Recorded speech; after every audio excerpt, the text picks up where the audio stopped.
ஒரு சார் கிடையாது, பல சார்களுக்கு இவர் வந்து பெண்கள் சப்ளை பண்ணிக்கிட்டு இருக்கிறார், ஹியூமன் டிராஃபிக்கிங் பண்ணிக்கிட்டு இருக்கிறாரு அப்படிங்கிறது இப்போ ப்ரூவ் ஆகுது. ஓகே, இந்த வாக்குமூலத்தினுடைய அர்த்தமே ஒரு சார் கிடையாது, பல சார்கள் இருக்கிறாங்க. அனுபவிக்கிறவங்க வேறு, இவர் ஒன்லி சப்ளை பண்ணுறாரு, சப்ளை பண்ணி தான் இவர் சம்பாதிக்கிறாரு, இவரும் அனுபவிக்கிறாரு, அடுத்தவங்களையும் அனுபவிக்க வைக்கிறாரு. அதாவது யான் பெற்ற இன்பம் பெருக இவ்வையகம் அப்படிங்கிற ஒரு நல்ல கொள்கை தான் அவருக்கு. அதில் அரசியல்வாதிகளும் இருப்பாங்க, மினிஸ்டர்ஸ் கூட இருப்பாங்க, எம்எல்ஏஸ் இருப்பாங்க. ஞானசேகரனுடைய தொடர்பில் இருக்கிற எல்லாருமே இதில் வந்து பயன்பெற்று இருக்கிறாங்க. அதாவது என்ன அர்த்தம், ஞானசேகரன் சார் உங்களுக்கு ஃபர்ஸ்ட் கிளாஸ் சரக்கு நான் வாங்கி தரேன் சார் அப்படிமா, அதுக்கு இவங்க எல்லாருமே ஞானசேகரனை ஒரு கருவியாக பயன்படுத்திக்கிட்டு ஞானசேகரன் அவருக்கு உதவி பண்ணுறாரு. அதனால தான் ஞானசேகரன் இன்னைக்கு இந்த அளவுக்கு பாப்புலராக ஆகிட்டு இருக்கிறாரு.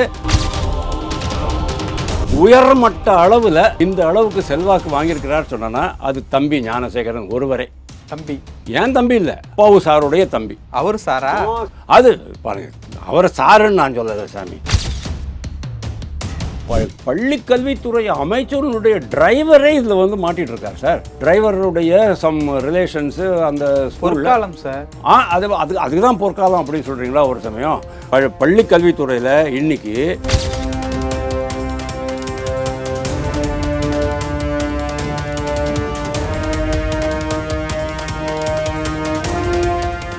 ரியல் ஒன் நேயர்களுக்கு வணக்கம். இன்று நம்மளுடைய நேர்காணலுக்கு அரசியல் விமர்சகர் திரு வாசுதேவன் அவர்கள் இணைஞ்சிருக்காங்க. சார் வணக்கம். வணக்கம். எப்படி இருக்கீங்க? நல்லா இருக்கேன்ப்பா. சமீப காலமாக வந்து ஞானசேகரனுடைய வழக்கு வந்து கொஞ்சம் வந்து சைலண்ட்டாக இருந்துகிட்டு இருந்தது. அண்ணா யூனிவர்சிட்டி விஷயத்தை பற்றியும் நம்ம அந்த அளவுக்கு வந்து பேசலை.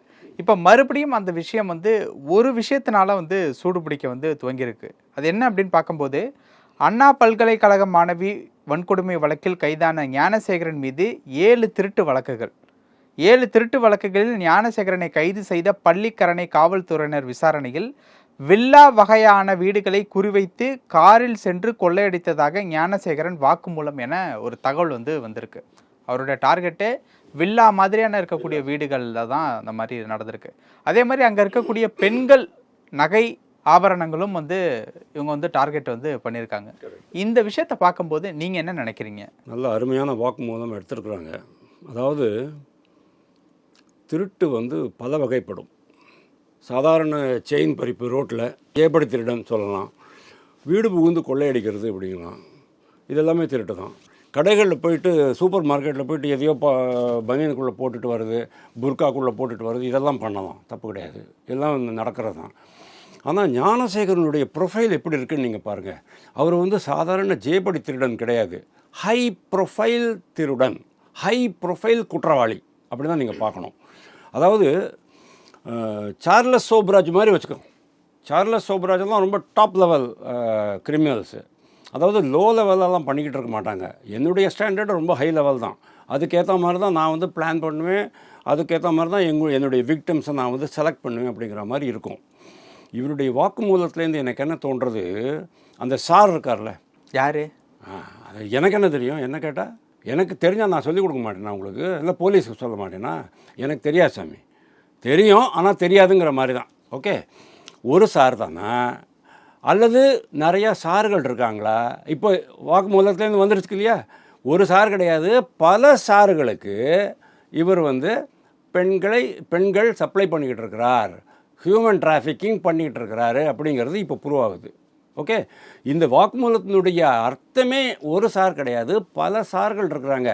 அவர் தனியாக அங்கே போயிட்டு அந்த பெண்களை அனுபவிப்பதோ இல்லைன்னா அந்த பொருட்களை வாங்கிக்கிறது, செயின் ஆபரணங்களை வாங்குறது, அதெல்லாம் வேறு விஷயம், ஒரு விஷயம். ஆனால் இது ஆல்ரெடி வந்து இவர் அந்த யாரோ ஒரு சாருக்கு ஃபோனில் பேசி அந்த பெண்ணுக்கிட்ட நீ அந்த சார் கூட இரு அப்படின்னு சொன்னதெல்லாம் நம்மளுக்கு தெரியும். ஓகே, அப்படின்னா அந்த சார் யார், எவ்வளவு சார்கள் இவருடைய மூலமாக பெண்களை பெற்றுக்கொள்கிறார்கள் அப்படிங்கிறத நீங்கள் பாருங்கள். பாலியலுக்காக, அந்த உடலுறவுக்காக இந்த பெண்களை பெற்றுக்கொள்கிறார்கள்ங்கிறது ரொம்ப முக்கியமாக பார்க்க வேண்டியது. இவங்க எல்லாருமே இந்த சார்கள் நான் சொன்னேன் பாருங்கள், அதாவது இந்த சார்களுக்கு வந்து ஒரு ஸ்பெஷல் லெவல் ஆஃப் சாய்ஸ் இருக்கும். அதாவது அந்த கீழ்த்தட்டு அளவுக்கு அவங்க போக மாட்டாங்க. எல்லாமே மேல்தட்டு மகளிர், அதாவது ரொம்ப ஹை ப்ரொஃபைலில் இருக்கிற ரொம்ப ஹை நெட்வொர்த் இண்டிவிஜுவல்ஸு, ரொம்ப பணக்கார செல்வந்தர்களாக இருக்கிற வீட்டில் இருக்கிற பெண்களை இவர் குறிவைக்கிறார் அப்படின்னு ஆகிறது. அவருடைய வாக்கு மூலம் தான், நான் சொல்லலை. அப்படின்னா வில்லால யார் சார் இருப்பாங்க? ஒரு வில்லானா ஒரு வில்லானா 1.5 கோடி ரூபா 2 கோடி ரூபா இருக்கும். வில்லாக்குள்ளே நீங்கள் போகணும்னு சொன்னால் காரில் தான் போயாகணும். நீங்கள் நடந்து போனீங்கன்னு சொன்னால் செக்யூரிட்டி உட்காந்து வச்சுப்பிடுவான். அதுக்கப்புறமா எல்லா இடத்துலையும் கேமராஸ் இருக்கும். நீங்கள் செக்யூரிட்டியும் அரேஞ்ச் பண்ணணும், அந்த கேமராவை டம்மி பண்ணணும், அதுக்கப்புறமா அந்த வீட்டில் போய்ட்டு அட்டாக் பண்ணணும், அவங்க வந்து ஃபோர்ஸ் பண்ணணும், அந்த பெண்ணை வந்து பாலியல் இதுக்கு ஈடுபடுத்தணும், அதுக்கப்புறமா அவங்களுடைய நகைகளை வாங்கிட்டு வரணுங்கிறது சாதாரண விஷயம் கிடையாது. இதுக்கு வந்து ஒரு பெரிய நெட்வொர்க் இருக்கணும் உங்ககிட்ட. அந்த ஏரியாவில் இருக்கிற போலீஸு, அந்த ஏரியாவில் இருக்கிற அந்த செக்யூரிட்டி ஏஜென்சிஸ், இவங்களுடைய செக்யூரிட்டி ஏஜென்சி, இது சிசிடிவி கேமரா, அதை ஆப்ரேட் பண்ணுற ஆள், அன்றைக்கின்னு பார்த்தா அந்த சிசிடிவி கேமரா அந்த சர்வரில் வந்து அந்த மெமரி எல்லாம் அழிஞ்சு போயிடும். ஓகே, 15 நாள் 20 நாள் இருக்கிற மெமரி திடீர்னு இப்போ இவர் போகிற அன்றைக்கி கரெக்டாக அது காலியாக போயிடும். இல்லைன்னா அது வந்து ரெக்கார்டே ஆகிருக்காது. இப்போ நீங்கள் சொல்கிற மாதிரி பார்க்கும்போது வந்து சப்ளையர் தான் வந்து ஞானசேகர், டிமாண்டர் அப்படிங்கிறது வேற ஒருத்தராக இருப்பார் அப்படின்னு. அனுபவிக்கிறவங்க வேறு, இவர் ஒன்லி சப்ளை பண்ணுறாரு. சப்ளை பண்ணி தான் இவர் சம்பாதிக்கிறாரு. இவரும் அனுபவிக்கிறாரு, அடுத்தவங்களையும் அனுபவிக்க வைக்கிறாரு. அதாவது யான் பெற்ற இன்பம் பெருக இவ்வையகம் அப்படிங்கிற ஒரு நல்ல கொள்கை தான் அவருக்கு. நான் தனியாக சுயமாக அனுபவிக்க விரும்பலை. இந்த பெண்களையோ இந்த செல்வத்தையோ நான் தனியாக அனுபவிக்க விரும்பலை. இந்த உலகமே அனுபவிக்கட்டும் அப்படின்னு சொல்லிட்டு 1 சாரு 2 சாரு 3 சாருன்னு சொல்லிட்டு ஒரு 1000 சார் இங்கே இருக்காங்க தமிழ்நாட்டில். இது ஒரு மிகப்பெரிய ரிங்குன்னு சொன்னால் ஒரு பெரிய கூட்டமைப்பு. அந்த கூட்டமைப்புக்கு இவர் தான் முக்கியமான கருவி அப்படிங்கிறது இந்த வாக்குமூலத்தில் நான் பார்க்குறேன். ஆனால் இந்த வாக்குமூலம் மூலமாக இந்த சார்கள் யார் என்கிட்ட கேட்குறீங்க நீங்கள், சார் யார் அப்படின்ட்டு. எந்தெந்த சார் அப்படிங்கிறத அடையாளப்படுத்தப்படுவார்களா அப்படிங்கிறது எனக்கு தெரியாது. அப்படியே அடையாளப்படுத்தப்பட்டாலும் வேங்காய் வயல் மாதிரி திசை திருப்பிடுவாங்க அப்படிங்கிறது என்னுடைய நம்பிக்கை. சார்கள் அப்படிங்கிறவங்க வந்து சாதாரண மனிதர்களாக இருப்பாங்களா இல்லை அதிகார வர்த்தகம்? எப்படி சார் இருக்க முடியும்? சாதாரண மனிதர்களாக இருக்க முடியும்? உங்களை மாதிரி என்ன மாதிரி சாதாரணமாக இருப்பாங்களா? அவங்களாம் ரொம்ப பயங்கரமான அதிகார வர்க்கத்தில் இருப்பாங்க, பெரிய பெரிய போஸ்ட்டில் இருப்பாங்க, பெரிய பெரிய அவங்களும் செல்வந்தர்களாக. அதுக்கு தான் நான் சொல்கிறேன், அவங்களுக்கு வந்து இந்த மாதிரி இந்த லோயர் லெவலில் டீல் பண்ணுறதுலாம் பிடிக்காது. எல்லாம் உள்ள ஹையர் லெவல்லே டீல் பண்ணிகிட்டு இருப்பாங்க.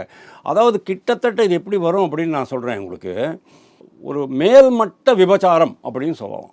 அதாவது மேல்குடி விபச்சாரம் அப்படின்னு சொல்லலாம். அதில் அரசியல்வாதிகளும் இருப்பாங்க, மினிஸ்டர்ஸ் கூட இருப்பாங்க, எம்எல்ஏஸ் இருப்பாங்க. ஞானசேகரனுடைய தொடர்பில் இருக்கிற எல்லாருமே இதில் வந்து பயன்பெற்று இருக்கிறாங்க. அதாவது என்ன அர்த்தம்? ஞானசேகரன் சார் உங்களுக்கு ஃபஸ்ட் கிளாஸ் சரக்கு நான் வாங்கி தரேன் சார் அப்படிமா. என்னடா அப்படின்னு சொன்னோன்னா ஏதோ வோட்காலே ஏதாவது இருக்கும், அப்சல்யூட் வோட்கா அப்படிங்கிறது கொஞ்சம் டாப் கிளாஸ் வோட்கா அப்படின்னா. ஏன்னா நாம் வந்து இது கள்ளக்குறிச்சி கள்ளச்சாராயம்லாம் சாப்பிட்டு பழக்கம் கிடையாது நம்மளுக்கு. டாஸ்மாகில் கொடுக்குற அந்த தண்ணி போட்டு டைல்யூட் பண்ணி கொடுக்குற சரக்கெல்லாம் நம்மளுக்கு பிடிக்காது. உயர சரக்கு தான் நம்மளுக்கு வேணும். அதே பாலிசி தான் இங்கே அடாப்ட் பண்ணுறாங்க. அதுக்கு இவங்க எல்லாருமே ஞானசேகரனை ஒரு கருவியாக பயன்படுத்திக்கிட்டு ஞானசேகரன் அவருக்கு உதவி பண்ணுறாரு. அதனால தான் ஞானசேகரன் இன்றைக்கி இந்த அளவுக்கு பாப்புலராக ஆகிட்டு இருக்கிறாரு, கட்சியிலே இருக்கிறாரு. ஆனால் கட்சி அனுதாபின்னு சொல்கிறீங்க, அது வேறு விஷயம். அதுக்காகத்தான் பிரியாணி கடை நடத்துகிறாரு. கண் துடைப்பு பிரியாணி கடை ஏன் நடத்துகிறாரு? அதான் கண் துடைப்பு அப்படின்னு கேட்குறேன். பிரியாணி கடை நடத்துனீங்கன்னா நீங்கள் உங்களை மாதிரி இது பண்ணுற, அதாவது கிரிமினல் பிடிக்கிற அந்த போலீஸ் இருக்குது இல்லையா, அவங்களுக்கு சஸ்பெஷன் வராது, சந்தேகப்பட மாட்டீங்க. ஐவாஷ். அதாவது கரூரில் கொங்கு மெஸ் ஞாபகம் இருக்கா உங்களுக்கு? செந்தில் பாலாஜியோடு அந்த பணம், அந்த ரவுண்ட் ட்ரிப்பிங்கெல்லாம் பண்ணி அந்த பணம், அந்த 350 கோடி ரூபாய்க்கு அந்த பண்ணை வீடெல்லாம் பண்ணும்போது அந்த பூரா டாக்குமெண்ட்ஸ்லாம் எங்கே வச்சுருந்தாங்கன்னா கொங்கு மெஸ் அப்படின்ட்டு ஒரு மெஸ்ஸு. நம்மளுக்கெல்லாம் நம்ம என்ன இப்போ போகிற வழியில் கொங்கு மெஸ் இருக்குது, சாப்பிட்டுட்டு போகலாம். 100 ரூபா கொடுத்தோன்னா கறி குழம்பு வச்சு சோறு போடுவான். ஓகே, அதே மாதிரி ஒரு ஜெராக்ஸ் கடை, என்ன சரவணா ஜெராக்ஸு, அங்கே போய்ட்டு நம்மளுக்கு எந்த வேலை இருக்கும்? பார்க்குறவங்களுக்கு சந்தேகம் வராது இல்லையா? அதே மாதிரி தான் ஐடி இடிக்காரங்களுக்கும் சந்தேகம் வராது. ஆனால் ஐடிக்காரங்க என்ன பண்ணாங்க, கொங்கு மெஸ்ஸில் போய்ட்டு பிடிச்சிட்டு வந்தாங்க. ஞாபகம் இருக்கா அவங்களுக்கு? அது மாதிரி அடையாளமே இல்லாத ஒரு இடத்துல தான் கொண்டு போய்ட்டு வைப்பாங்க. அதே மாதிரி தான் இவர் தானே அடையாளம் காமிச்சிக்க கூடாதுங்கிறதுனாலே ஒரு மெஸ் நடத்திக்கிட்டு பாவம் ரொம்ப கஷ்டப்பட்டு ரோட்டில் ஸ்டால் போட்டுட்டு அவர் பொண்டாட்டி, அவருடைய மனைவி, வேணும்னா ஒரு ஆறு மணி நேரத்துக்கு ஒரு மனைவி, அப்புறம் அடுத்த 6 மணி நேரத்துக்கு ஒரு துணைவி, அதுக்கு அடுத்த 6 மணி நேரம் 3 ஷிஃப்ட்டில் வேலை பண்ணுறோம்ல, துணைவி இணைவி எல்லாரையும் கூப்பிட்டு வந்து பண்ணிக்கிட்டு பாவம் பார்சல் பிரியாணி விற்றுக்கிட்டு உட்காந்துட்டு இருக்கிறாரு. அப்போ தான் இந்த அதாவது யாருக்காவது சந்தேகம் வந்தால் கூட என் மேலே சந்தேகம் வராமல் இருக்கும். அதனால தான் அவர் வந்து பிரியாணி கடை நடத்துகிறாரு. பிரியாணி கடை நடத்தி உயர்மட்ட அளவில் இந்த அளவுக்கு செல்வாக்கு வாங்கியிருக்கிறார் சொன்னா அது தம்பி ஞானசேகரன் ஒருவரே. தம்பி அதுவே வந்து தம்பி, ஏன் தம்பி இல்லை, அப்பாவு சாருடைய தம்பி, அவர் சாரா மாசு அவருடைய தம்பி. அது பாருங்க, அவரை சாருன்னு நான் சொல்லலை சாமி, நம்மளுக்கு அதெல்லாம் தெரியாது. ஆனால் அந்த சார் யார் அப்படிங்கிறது ஒரு மிகப்பெரிய கேள்வி. ஒரு சாரா அல்லது எத்தனை சார் இருக்கிறார்கள் இன்றைக்கி இருக்கிறார்கள். அவங்கெல்லாம் இப்போ துடிச்சுக்கிட்டு இருப்பாங்க, ஞானசேகரன் தம்பி உள்ளே போயிட்டாரே, நம்மளுக்கு சப்ளை கிடைக்கலையே அப்படின்ட்டு. எப்படி நீங்கள் வந்து டாஸ்மாக் கடையெல்லாம் மூடிட்டீங்கன்னா எல்லோரும் பைத்தியம் பிடிச்சி அதே மாதிரி ரோட்டில், எப்படி நீங்கள் வந்து ஜாஃபர் சாதிக்கு உள்ளே போட்ட உடனே திடீர்னு நீங்கள் வந்து ரசாயன போதைப் பொருள்லாம் திடீர்னு நின்று போச்சு, பிடிச்சிடுவாங்களோன்னு பயம், எல்லாம் அவன் என்ன பண்ணிட்டான், பதுக்க ஆரம்பிச்சிட்டான். அதாவது இந்த கார்பெட்டை கீழே வச்சுருவான் வீட்டில். அதுக்கப்புறமா ஒரு 2 மாதத்துக்கு அப்புறமா அந்த மேட்ரெல்லாம் கொஞ்சம் செட்டில் ஆனதுக்கப்புறமா கொஞ்சம் கொஞ்சமாக அதெல்லாம் வெளில எடுத்து விட்டுட்டுருப்பான். இப்போ தான் வெளில வந்துருச்சு.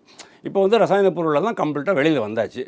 அதனால் யார் சாரு, எவ்வளவு சாரு அப்படிங்கிறதெல்லாம் இந்த ஞானசேகரனுடைய இது மூலமாக தெரிஞ்சுதுன்னு சொன்னால் அட்லீஸ்ட்டு நம்ம இனிமேலாவது தமிழகம் விழிப்புணர்வோடு இருக்கும் அப்படின்னு நான் நம்புகிறேன். படிக்கிற இடத்துல இந்த மாதிரியான விஷயம் நடந்திருக்குது அப்படிங்கிறது பெரிய லெவலுக்கு ஆச்சரியத்தை உண்டு பண்ணுது அப்படிங்கிறது எல்லாருடையுமே கருத்து. ஆனால் பள்ளி கல்வித்துறையை பொறுத்த வரைக்கும் இது வந்து பொற்காலம் அப்படிங்கிற மாதிரி வந்து முதல்வர் அவர்கள் வந்து சொல்லியிருக்காங்க. அதாவது வந்து அன்பில் மகேஷ் அவர்கள் அமைச்சராக இருக்கக்கூடிய பள்ளி கல்வித்துறை அமைச்சராக இருக்கக்கூடிய காலம் வந்து பொற்காலம் அப்படின்ட்டு வந்து சொல்லியிருக்காங்க. இதை விட மோசமான ஸ்டேட்மெண்ட் எதுவுமே இருக்க முடியாது. அதாவது இவங்க சொல்கிறாங்க இல்லையா, எந்த கும்பனாலும் குறை சொல்ல முடியாத ஆட்சியை கொடுப்போம் அப்படின்ட்டு முதல்வர் சொல்கிறாரு பாருங்க. ஆனால் தமிழ்நாட்டில் 8 கோடி மக்களும் இப்போ கொம்பனாக மாறிட்டாங்க. ஏன்னா அவன் குறை சொல்ல ஆரம்பிச்சிட்டான். ஆட்சியை பற்றி எக்கச்சக்கமாக குறைகள் இருக்குது. கல்வித்துறை வந்து இன்றைக்கி லெவலில் மிக மிக மோசமான துறைகளில் ஒன்றுன்னு கூட சொல்ல மாட்டேன், மிக மோசமான துறை நம்பர் 1. பால்வளத்துறை 2, போக்குவரத்து துறை 3, மின்சாரத்துறை 4. இந்த 4 பேருக்குள்ள தான் போட்டி. அது நம்பர் 1 இன்றைக்கி கல்வித்துறை. நேற்றுக்கு அந்த இதில் என்னாச்சு, 2 குழந்தைங்க செத்து போச்சு. ஏன் செத்து போச்சு? ஸ்கூலில் சென்ட்ரல் கவர்மெண்ட்டில் பணம் வருது, கக்கூஸ் கட்டுங்கடா அப்படின்ட்டு. கக்கூஸ் கட்டணும். கக்கூஸ் கட்டினா அங்கே தண்ணி இருக்காது. தண்ணி கொடுக்குறது யார்?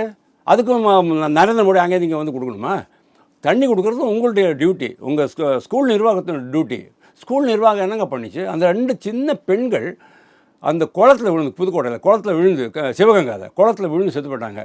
அங்கெல்லாம் கண்மாயெல்லாம் பெருசாக இருக்கும். அவங்க நடுவில் கண்மாய் வத்த என்ன ஆகும், அதுலேருந்து மண்ணெல்லாம் எடுத்துருவாங்க. அந்த கறி மண் இருக்கும் இல்லையா, அதாவது சாஃப்ட் மண் இருக்கும். அந்த மண்ணை எடுத்து அலுவியல் சாயில்மாங்க, அந்த மண்ணை எடுத்துகிட்டு இதில் போட்டுருவாங்க, நிலத்தில் போட்டுட்டு உழறதுக்கு யூஸ் ஆகும். அதில் வந்து இது தாதுக்கள் அதிகமாக இருக்கும். அப்படிங்கிறதுனால அந்த இடத்துல பள்ளம் இருக்கும். குழந்தைங்களுக்கு தெரியாது. அங்கே போயிட்டு ஏதோ இயற்கைக்காக போயிட்டு, இயற்கை அழைப்புக்காக போயிட்டு கழுவிட்டு போதான்னு சொல்லிட்டு உள்ளே போய் விழுந்து செத்தே போயிட்டுருக்காங்க பாவம். இதுக்கு இவங்க தான் பொறுப்பு. பள்ளி கல்வித்துறை அமைச்சருடைய டிரைவரே இதில் வந்து மாட்டிகிட்டு இருக்கார் சார். டிரைவருடைய சம் ரிலேஷன்ஸு அந்த பொற்காலம் சார். அதுக்கு தான் பொற்காலம் அப்படின்னு சொல்கிறீங்களா? ஒரு சமயம் பள்ளி கல்வித்துறையில் இன்றைக்கி 8ஆம் கிளாஸ் பையனுக்கு 5ஆம் கிளாஸ் புஸ்தகத்தை படிக்க தெரியல, 3ஆம் கிளாஸ் பையனுக்கு 2ஆம் கிளாஸ் புஸ்தகத்தை படிக்க தெரியல, தமிழ் படிக்க தெரியல. 8ஆம் கிளாஸ் பையனுக்கும் 10ஆம் கிளாஸ் பையனுக்கும் ஒரு சென்டென்ஸ் தமிழில் தவறு இல்லாமல் எழுத தெரியல. 75,000 மாணவர்கள், 57,000 மாணவர்கள் தமிழ் பரீட்சை எழுதுறதுக்கு போக மாட்டேன்றாங்க. 47,000 மாணவர்கள் தமிழ் பரீட்சையில் ஃபெயில் ஆகிறாங்க. ஓகே, ஆனால் நீங்கள் என்ன சொல்கிறீங்க, ஜிஇஆர் நாங்கள் தான், அதாவது கிராஸ் என்ரோல்மெண்ட் ரேஷியோ நாங்கள் தான் டாப்பில் இருக்கோங்கிற. என்ரோல்மெண்ட்டு வச்சுட்டு என்ன பிரயோஜனம்? நாளைக்கு உங்களுக்கு வந்து எழுது படிக்க 9ஆம் கிளாஸ் வரும்போது எழுது படிக்க கூட தெரியலன்னு சொன்னேன்னா நாளைக்கு நீங்கள் என்ன பண்ண போகிறீங்க அப்படிங்கிறது தான் கேள்வி. ஏசிஇஆர் அப்படின்னு ஒன்று உண்டு, அதாவது ஒரு மத்திய அரசினுடைய அமைப்பு. அந்த அமைப்பினுடைய வருஷம் அவங்க ஆய்வு நடத்துவாங்க, ஸ்கூலில் வந்து கல்வித்தரம் எப்படி இருக்குது அப்படின்ட்டு. நீங்கள் போய் பாருங்கள் தமிழ்நாட்டில் என்ன தமிழ்நாடும் பீகாரும் ஒன்று தான் கல்வியில். அவங்க வந்து ரொம்ப நாளாக பின்தங்கி இருக்கிறாங்க. நாம் வந்து சமச்சீர் கல்வி கொண்டு வந்த பிறகு நம்ம பின்தங்கிட்டோம்.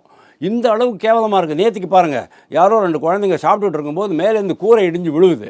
இந்த கண்டிஷனில் தான் நீங்கள் வச்சுறீங்க. 44,000 கோடி ரூபா நீங்கள் வந்து பட்ஜெட்டில் ஒதுக்குறீங்க சுவாமி. 44,000 கோடி ரூபா மொத்தமாகவும் சம்பளமாக போகுது இல்லையே. அதில் பாதியோ இல்லைனா 60% சம்பளமாக கொடுத்தீங்கன்னா 40% பாக்கி இருக்கும். அந்த 40% உங்களுக்கு வந்து கல்வி கட்டமைப்பை மேம்படுத்துவதற்காக செலவிடப்பட வேண்டும். எவ்வளோ ஸ்கூல் நீங்கள் கட்டிருக்கிறீங்க, எவ்வளவு கழிப்பறை நீங்கள் கட்டிருக்கிறீங்க, எந்தெந்த குழந்தைங்களுக்கு என்னென்ன கொடுத்துருக்கீங்க. சைக்கிள் மட்டும் கொடுத்தா போகாது. அந்த சைக்கிள் வாங்கினதுக்கப்புறம் அந்த சைக்கிள் கொடுத்த சைக்கிள் கூட ஓடாது. அதுக்கு மேலே அவங்க 2,000 ரூபா செலவு பண்ணால் தான் அந்த சைக்கிள் ஓடும். அந்த மாதிரி கண்டிஷனில் நீங்கள் இருக்குது. கணினி கொடுக்கல, எல்லாத்தையும் பண்ணிவிட்டு சென்ட்ரல் கவர்மெண்ட்லேருந்து ஐசிடி 1,050 ரூபா கொடுத்தேன் அப்படின்னு கொடுத்துருக்கோன்னு சொல்லிட்டு அண்ணாமலை சொல்கிறாரு. ஐசிடி லேபு, அதாவது information communication technology lab, computer lab, அவ்வளோதான். அதை கூட உங்களால் பண்ண முடியல.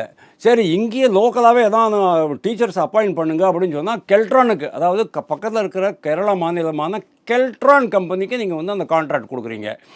எல்லாமே இந்த மாதிரி பண்ணிவிட்டு கல்வித்தரத்தை ஏக்தம் ரொம்ப, அதாவது சீரழித்ததுக்கப்புறமா மத்திய அரசு பணம் கொடுக்கல, அதனால இங்கே டீச்சர்ஸுக்கு சம்பளம் கொடுக்க முடியல. மத்திய அரசு பணம் கொடுக்கல, அதனால எனக்கு சாக் பீஸ் வாங்கி கொடுக்க முடியல. கரும்பலகை இருக்குது, சாக் பீஸ் இல்லை. சாக் பீஸ் கூடவாயா உங்களால் வாங்கி கொடுக்க முடியல? 44,000 கோடி. அப்பா அப்படிங்கிற ஆப்பெல்லாம் இப்போ அறிமுகப்படுத்தியிருக்காங்க. அப்பாங்கிற ஆப்பு நான் பார்க்கல. அப்பாங்கிற ஆப்பு வந்து அப்பா தான் எனக்கு தெரியும். அந்த அப்பா ஆப்பெல்லாம் எனக்கு தெரியாது. முதல்வர் தான் சொன்னார், அப்பா அப்பான்னு குழந்தைங்கள்லாம் என்னை கூப்பிடுறது நான் ரொம்ப மகிழ்ச்சி அடைகிறேன் அப்படின்னு சொன்னார். மகிழ்ச்சி அடையட்டும், பரவாயில்ல. ஆனால் அது வந்து அப்பா அப்பான்னு மகிழ்ச்சியாக ஒன்றும் அவங்க கூப்பிடல, அன்பாக ஆசையாக பெருமையாலாம் கூப்பிடல. அவங்க வந்து அப்பா எங்களை காப்பாற்றுங்க, இந்த அவலத்துலேருந்து எங்களை காப்பாற்றுங்கன்னு அந்த குழந்தைங்க கதறுது. அது வந்து முதல்வருடைய காதுக்கு விழுந்தால் நல்லாயிருக்கும் அப்படின்னு நான் பார்க்குறேன். நீங்கள் சொல்கிறீங்க ஆப்புன்றீங்க, அது ஒன்றும் இல்லை. பேரண்ட்ஸு டீச்சர்ஸ் அசோசியேஷனுடைய ஆப் தான். பேரண்ட்ஸ் டீச்சர்ஸ் அசோசியேஷனோட ஆப்புக்கெல்லாம் அவசியமே கிடையாது சார். உங்களுடைய போலீஸு கரெக்டாக அந்த ரிஜிஸ்டர் பண்ணால் போகிறோம். உங்களுடைய கல்வித்துறை அமைச்சர் வந்து டிஸ்ட்ரிக்ட் எஜுகேஷன் ஆஃபீஸர்ஸுக்கு சுற்றறிக்கை அனுப்பிச்சு, உங்கள் செக்ரட்டரி சுற்றறிக்கை அனுப்பிச்சு அவங்க வந்து வாரம் மாதம் இதெல்லாம் கண்காணிச்சிட்டு வந்தாலே சரியாக நடக்கும். எல்லாமே ஒன்றுமே கண்காணிக்கிறது கிடையாது. மாநில அரசனுடைய அந்த நிதி ஒதுக்கீடை ஒழுங்காக செலவு பண்ணுறது கிடையாது. ஒன்றுமே நீங்கள் பண்ண மாட்டீங்க. ஆனால் கடைசியில் மத்திய அரசு 1,000 ரூபா கொடுக்கல, அதனால நாங்கள் இதை பண்ண முடியலன்னு சொன்னால் இது என்ன சார் பித்தலாட்டத்தனமாக இருக்குது? அதனால் இது வந்து பொற்காலமே கிடையாது. இது வந்து ஒர்ஸ்ட் பீரியடு. உங்களுக்கு வந்து பிரைமரி செகண்டரி 2 தெரியும். பிரைமரி எஜுகேஷன் செகண்டரி எஜுகேஷன் தெரியும். அதையே வந்து 5ஆம் கிளாஸு 8ஆம் கிளாஸு 11ஆம் கிளாஸ் 10ஆம் கிளாஸ்ன்னு வச்சுட்டீங்க இப்போது. ஓகே, இதை தவிரவும் ஸ்டேட் போர்டு இருக்குது, ஐசிஎஸ்சி இருக்குது, சிபிஎஸ்சி இருக்குது, மேட்ரிகுலேஷன் இருக்குது, அதுக்கப்புறமா கேந்திரிய வித்யாலயா இருக்குது, நவோதயா வித்யாலயா இருக்குது, மொரார்ஜி தேசாய் ஸ்கூல்ஸ் இருக்குது, அதுக்கப்புறம் ஏகலவ்யா இருக்குது, அதுக்கப்புறமா பிஎம்சிடி இருக்குது. இவ்வளோ இருக்குது. இது ஆர்மி ஸ்கூல் இருக்குது, தெரியுமா உங்களுக்கு? ஆர்மி ஸ்கூல் வேறு செப்பரேட்டாக இருக்குது. இவ்வளவு பெரிய கட்டமைப்பு உள்ள இது. இங்கே 52 லட்சம் குழந்தைங்க வந்து அரசு பள்ளிகளில் படிக்கிறாங்க. 56,000 லட்சம் பிள்ளைகள் ப்ரைவேட் ஸ்கூலில் படிக்கிறாங்க. யார் யாருக்கு என்னென்ன கட்டமைப்பு இருக்குங்கிறது கூட இவ்வளவு பெரிய ஒரு துறையை எப்பேற்பட்ட கவனத்தோடு அவங்க நிர்வகிக்கணும் தெரியுமா? நம்ம உள்துறை அமைச்சருக்கு இவ்வளோ பெரிய விஷயம் இருக்குங்கிறது தெரியுமாங்கிறதே தெரியல. அதே மாதிரி தான் ஊடகவியலாளர்களும் என்ன பண்ணுறாங்க, அண்ணாமலை கிட்ட போய்ட்டு கேள்வி கேட்குறாங்க. அவங்களுக்கு வந்து நவோதயா பள்ளினா என்னன்னு தெரியாது, ஏகலவ்யா பள்ளினா என்னன்னு தெரியாது, கேந்திரிய வித்யாலயா பள்ளினா என்னன்னு தெரியாது. ஆனால் கேள்வி மட்டும் கேட்டுக்கிட்டு இருப்பாங்க. அன்ஃபார்ச்சுனேட்லி இதுதான் இன்றைக்கி இருக்கிற நிலைமை. இதை நீங்கள் பொற்காலம் அப்படின்னு நீங்கள் சொன்னீங்கன்னு சொன்னால் உங்களை நீங்களே ஏமாற்றிக்கிறீங்க முதல்வரே அப்படின்னு நான் சொல்ல வேண்டியதாக இருக்கும். ஓகே சார், நிறைய விஷயங்கள் பகிர்ந்துக்கிட்டீங்க. நேரத்துக்கு ரொம்ப நன்றி. தேங்க்யூ.